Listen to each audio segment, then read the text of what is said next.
你好，我係 Licensed Marriage and Family Therapist，註冊婚姻及家庭治療師 Winnie 蘇姑娘，亦都係東北醫療中心其中一位心理輔導治療師。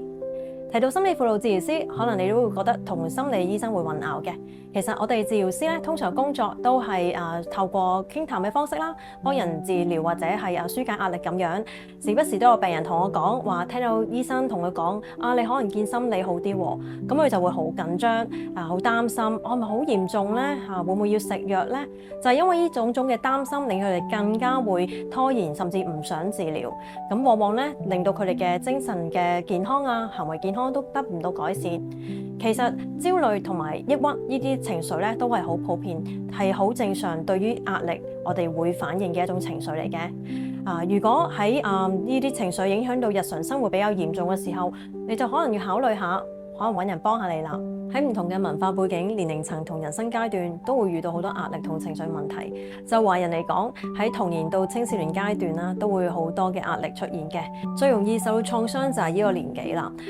例如喺移民嘅家庭裏邊啦，好多時嘅父母因為佢哋嘅文化背景佢哋嘅工作忙碌，好多時會令到小朋友咧會遇到被忽略啦，甚至暴力去對待嘅。有啲時候雖然唔係暴力對待呢啲嘅情況，亦都可能因為父母嘅困難而令到小朋友好細個就要變成大人咁去照顧屋企照顧細路妹咁其實呢啲咧都會剝削咗小朋友可以去享受童年一種童真同自由嘅生活嘅，呢啲都係好大壓力。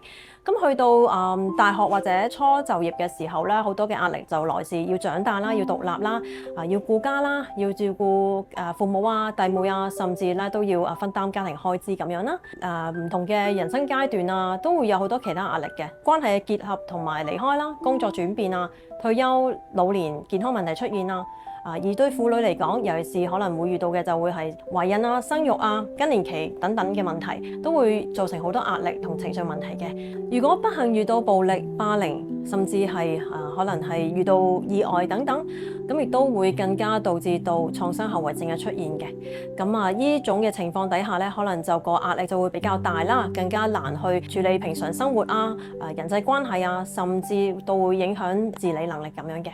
面對壓力嘅時候可以點處理呢？我喺呢度想介紹俾大家一個好簡單嘅放鬆練習，喺平時都可以做嘅。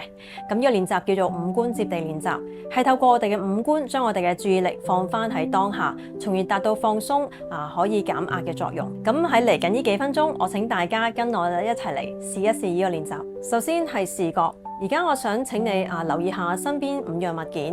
如果你喺屋企睇緊電視嘅話，你可以留意下身邊有冇花花草草植物咧，有冇你中意嘅一種物件，例如一個 cushion或者杯或者屋企一個角落。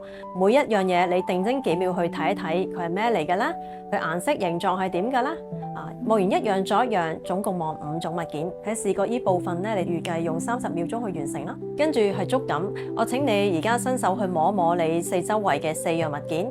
每摸一樣嘅時候，同時間都係留意下呢個物件嘅形狀溫度觸感咁樣，花幾秒鐘每一樣嘢去觸摸一下，感覺下你手裏邊掂到佢嘅感覺係點嘅。大約你會用可能20秒左右嘅時間完成啊。然後係聽覺。我請你合埋雙眼，留意下環境上邊嘅3個聲音。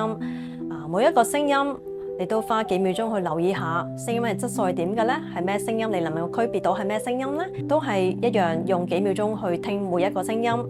你會用大約15秒左右時間去完成啦。跟住係嗅覺，我請你行去或者拎起身邊有2件物件係有氣味嘅，你可以聞一聞呢個氣味係點嘅咧？如果比較遠啲你有啲中意嘅氣味，你都可以行過去攞起嚟聞下嘅。咁大約都會用大約15秒時間去完成啦。最後係味覺，我請你合埋雙眼去諗一諗頭先食過啲嘢或者飲過啲嘢係咩味嘅咧？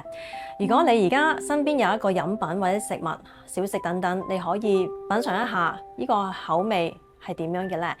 花幾秒鐘去感受下。而家唔知你有冇感覺放鬆咗呢？呢個活動喺任何時候、任何地方你都可以做到，因為五官就係你任何時候、任何地方都可以接觸到嘅一啲觀感嚟嘅。咁當然，如果你嘅壓力感覺好難去自己紓解，可以同我哋嘅同事傾一傾，等我哋可以幫你一齊去處理啲煩惱。